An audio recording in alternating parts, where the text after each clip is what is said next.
Chris Eubank Jr. isn't on this level. He's not good enough. He's not a super middleweight. He's not the good fighter that he's making out that he is. He ain't gonna win unbelievable things. Let's talk reality. Let's bring it down to where it really is. Let's talk the truth right now. Is this guy a world beater? No, he is not. They aren't my words. They were the words of Prince Nassim Hamed after Eubank was completely outclassed by George Groves last year. So how can he be an odds-on favourite to beat James DeGale, who's an Olympic gold medalist and a former British, European and world champion?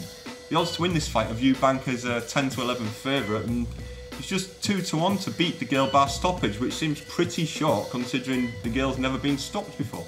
The answer is that DeGale's struggled with injuries over the last couple of years, prompting some to conclude that he's past it. If that is the case, then he could be the perfect opponent for Eubank to redeem himself and kickstart a career that has promised so much but so far failed to deliver in the big fights.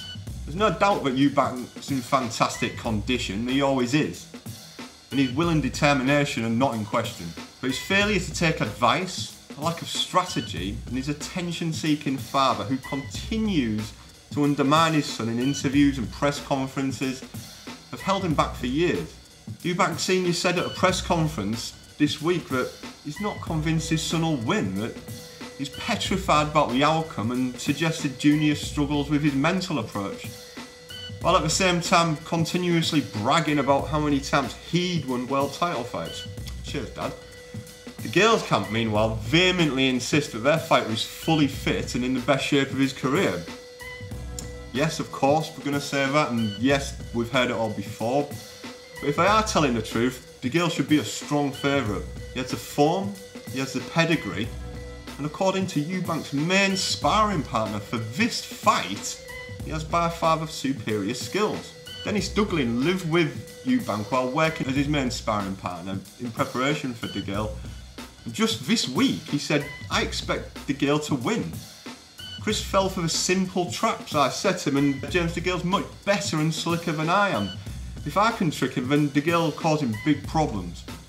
It's a tough one to call with so many question marks over both men, but George Groves exposed so many flaws in Eubank's game, and if DeGale is fit, I expect him to win a convincing victory on the scorecards.